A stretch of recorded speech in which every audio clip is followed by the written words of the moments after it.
Poucas vezes na história da humanidade se falou tanto no fim dos tempos como agora.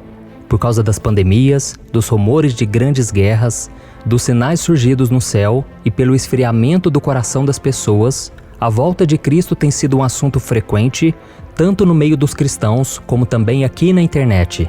Acontece que muitos estão se aproveitando dessa comoção mundial para lançar falsas profecias ou descaracterizar passagens bíblicas a respeito do fim dos tempos, somente para ganharem mais seguidores em suas redes sociais ou simplesmente para espalhar o medo entre as pessoas. E um dos trechos bíblicos que mais tem sido usados por essas pessoas é o capítulo 24 do livro de Mateus, onde Jesus fala sobre o que acontecerá com o mundo antes da sua volta. Por isso, neste vídeo, nós faremos uma análise de tudo o que o Senhor realmente disse aos seus apóstolos sobre os dias que estão por vir. Mas antes de começarmos, eu quero pedir que você clique em gostei, se inscreva no meu canal e ative o sininho para você ser avisado pelo YouTube sempre que eu colocar um vídeo novo, tá ok? Vamos lá! O capítulo 24 de Mateus reúne o último grande sermão de Jesus antes da sua morte e ele foca no fim dos tempos, a sua volta e o grande julgamento. Mas antes de entendermos o que Jesus falou ali, é preciso entender todo o contexto daquele momento. Para isso, vamos voltar ao capítulo 23, onde vemos Cristo falando para uma grande multidão no templo, em Jerusalém. Naquele momento, Jesus criticava a postura dos fariseus e dos mestres da lei, que pregavam, mas não viviam o que a palavra de Deus diz. Em seguida, ele trouxe duras palavras ao povo judeu. Vamos ver o que ele disse. Jerusalém, Jerusalém, você que mata os profetas e apedreja os que lhes são enviados. Quantas vezes eu quis reunir os seus filhos, como a galinha reúne os seus pintinhos debaixo das suas asas, mas vocês não quiseram. Eis que a casa de vocês ficará deserta, pois eu lhes digo que vocês não me verão desde agora, até que digam, bendito é o que vem em nome do Senhor. E logo depois disso, o capítulo 24 começa contando que Jesus deixou o templo com seus discípulos e pelo tom da sua pregação lá dentro, era muito provável que ele ainda estivesse irado com a infidelidade e a falta de fé dos judeus.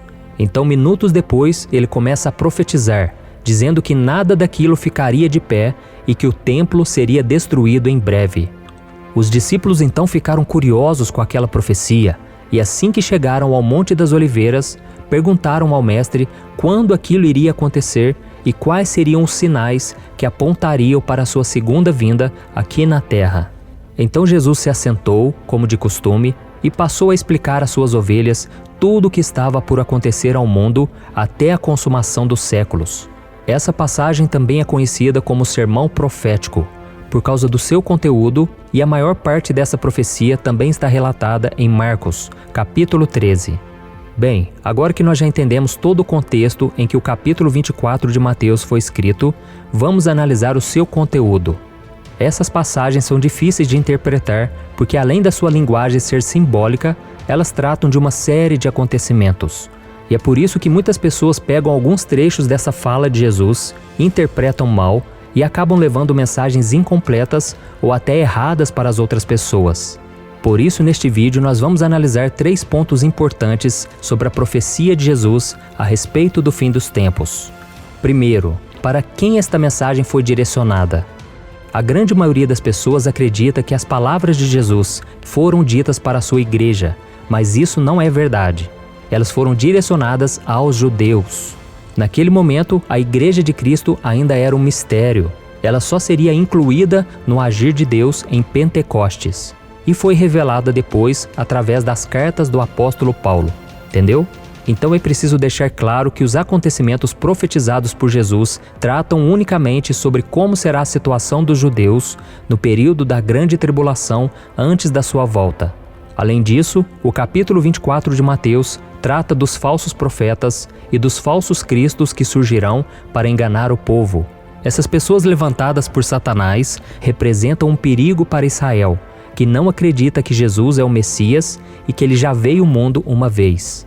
E nós, que somos a Igreja de Cristo, nós precisamos nos preocupar mais com os falsos mestres, falsos apóstolos e falsos pregadores, além de sabermos discernir os espíritos, para que nenhum deles nos afaste dos caminhos do Senhor. Amém? E mais uma prova de que os judeus são o alvo da profecia de Cristo a respeito do fim dos tempos, quando Jesus fala do sacrilégio terrível. Aqui Jesus fala da terra judaica, do templo e dos sacrifícios que Daniel já havia profetizado há muito tempo. E repare ainda que no versículo 16 de Mateus capítulo 24, Jesus disse que aqueles que estiverem na Judéia devem fugir para os montes. E isso trata claramente de Israel, porque no Novo Testamento inteiro não existe uma única passagem em que Jesus ou qualquer um dos seus apóstolos peçam para que a igreja fuja para os montes. E por fim, da mesma forma, vemos que o texto ainda fala sobre o sábado, que está relacionado aos costumes e leis dos judeus, e ainda traz a parábola da figueira, que é uma representação simbólica da nação de Israel. Deu para você entender? O segundo ponto que devemos analisar: quando essa profecia de Jesus começará a se cumprir? Jesus declarou que ninguém, nem os anjos do céu e nem ele mesmo, naquele momento, sabia o dia e a hora em que aquela profecia se cumpriria. Apenas Deus sabia, mas ele deixou claro que vai acontecer quando o mundo menos esperar. Vamos ver o que ele disse aos seus discípulos. Como foi nos dias de Noé, assim também será na vinda do Filho do Homem. Pois nos dias anteriores ao dilúvio, o povo vivia comendo e bebendo, casando-se e dando-se em casamento, até o dia em que Noé entrou na arca e eles nada perceberam, até que veio o dilúvio e os levou a todos. Assim acontecerá na vinda do Filho do Homem. Mas mesmo sem sabermos a data certa do início dos acontecimentos que marcarão a volta do Messias ao povo judeu e o estabelecimento do seu reino aqui na terra, a passagem nos mostra que a profecia começará a se cumprir nos 7 anos de tribulação, que será a última das 70 semanas profetizadas por Daniel. E uma coisa interessante dessa profecia de Jesus é que tudo está relacionado ao que o apóstolo João registrou nos capítulos 6 a 19 do livro de Apocalipse. Muitos acreditam que a Igreja de Cristo não passará por nenhum desses acontecimentos, porque ela já terá sido arrebatada, guardada da hora da provação. Logo no início de Mateus 24, Jesus fala da primeira metade da 70ª semana de Daniel. No versículo 8, Jesus disse que tudo isso será o início das dores. E essas dores não falam a respeito de uma época qualquer. Elas definem o começo do tempo da tribulação, que é comparada na Bíblia como as dores de parto de uma mulher grávida. O princípio das dores são os primeiros 3 anos e meio do tempo da tribulação, em que o mundo será governado pelo Anticristo. E assim como existem as etapas iniciais e finais nas dores que antecedem um parto, também esses últimos anos se dividem em 2 etapas de 3 anos e meio. E repare que existe uma ligação entre as falas de Jesus, nos versículos 4 a 8, com o Apocalipse capítulo 6, onde o Senhor abre os selos e começa a derramar o seu juízo sobre a terra. Vamos analisar agora. Por exemplo, em Mateus capítulo 24, versículo 5, Jesus alerta os judeus a respeito dos falsos cristos que enganarão a muitos. Exatamente o que vai acontecer quando o primeiro selo for aberto e o anticristo surgir para enganar as pessoas e dominá-las. Vamos ver o que a Bíblia diz. Observei quando o Cordeiro abriu o primeiro dos 7 selos. Então ouvi um dos seres viventes dizer com voz de trovão: Venha. Olhei e diante de mim estava um cavalo branco. Seu cavaleiro empunhava um arco e foi-lhe dado uma coroa. Ele cavalgava como vencedor, determinado a vencer. E em seguida, ainda no versículo 5, Jesus fala de guerras e rumores de guerras que vão acontecer, que é exatamente o que a abertura do segundo selo trará à terra e acabará com a paz. Veja o que está escrito. Quando o Cordeiro abriu o segundo selo, ouvi o segundo ser vivente dizer: Venha. Então saiu outro cavalo, e este era vermelho. Seu cavaleiro recebeu poder para tirar a paz da terra e fazer que os homens se matassem uns aos outros. Ele foi dada uma grande espada. E depois então, no versículo 7, Jesus diz aos seus discípulos que nação se levantará contra a nação e que o mundo será tomado por grande fome. E isso está ligado também à abertura do terceiro selo do Apocalipse. Compare a profecia de Cristo com a visão do apóstolo João.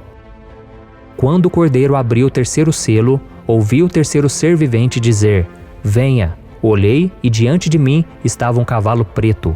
Seu cavaleiro tinha na mão uma balança. Então ouvi o que parecia uma voz entre os 4 seres viventes, dizendo: 1 quilo de trigo por 1 denário, e 3 quilos de cevada por 1 denário, e não danifique o azeite e o vinho. E por fim, ainda no versículo 7, Jesus fala a respeito de diversos acontecimentos que tirarão a vida de milhares de pessoas, o que está ligado ao espírito de morte que o quarto selo e o quarto cavaleiro do Apocalipse trarão. Vamos ver o que o apóstolo João escreveu. Quando o cordeiro abriu o quarto selo, ouvi a voz do quarto ser vivente dizer: Venha. Olhei, e diante de mim estava um cavalo amarelo. Seu cavaleiro chamava-se Morte, e o Hades o seguia de perto. Foi-lhes dado poder sobre um quarto da terra para matar pela espada, pela fome, por pragas e por meio dos animais selvagens da terra. E não para por aí, irmãos. Nos versículos 9 a 28 de Mateus capítulo 24, Jesus começa a profetizar sobre como será a segunda metade da 70ª semana de Daniel. Nesse tempo, muitos morrerão como mártires, o que está ligado ao quinto selo de Apocalipse. Coisas espantosas e grandes sinais no céu com a abertura do sexto selo e anunciarão a chegada do grande dia da ira do Senhor. Muitos trairão uns aos outros em Israel.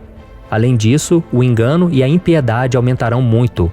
O amor se esfriará, significando que muitos abandonarão a sua fé. Mas Jesus também garantiu que aquele que perseverar nele até o fim verá a sua volta e participará do seu governo de 1000 anos.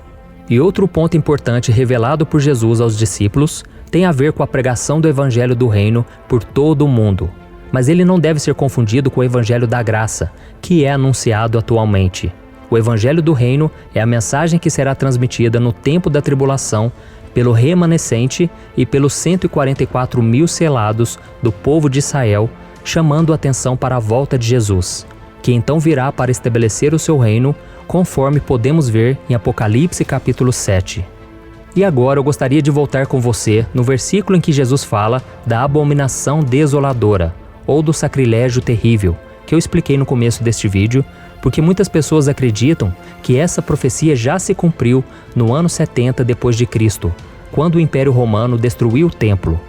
Esses estudiosos da Bíblia afirmam que esse trecho tem a ver com a fala de Jesus, que disse que não restaria pedra sobre pedra do templo de Jerusalém. Mas a profecia não se cumpriu ali com a ação dos romanos. A abominável da desolação será estabelecida apenas pelo anticristo, vindo a ter o seu cumprimento pleno e definitivo na metade dos últimos 7 anos, como foi profetizado em Daniel capítulo 12. Essa profecia de Daniel é claramente para a grande tribulação, referindo-se a um tempo de grande angústia como jamais houve antes ao povo judeu. E o terceiro ponto que a gente tem que analisar: qual mensagem essa profecia de Jesus traz para nós hoje? Meus irmãos, tudo que está registrado em Mateus capítulo 24 é um alerta para todos nós. Porque se o fim dos tempos está próximo, o tempo do arrebatamento também está. Por isso, meu querido irmão e minha irmã, esteja preparado. Não deixe que o inimigo te distraia com os prazeres deste mundo ou abale a sua fé, tá bom?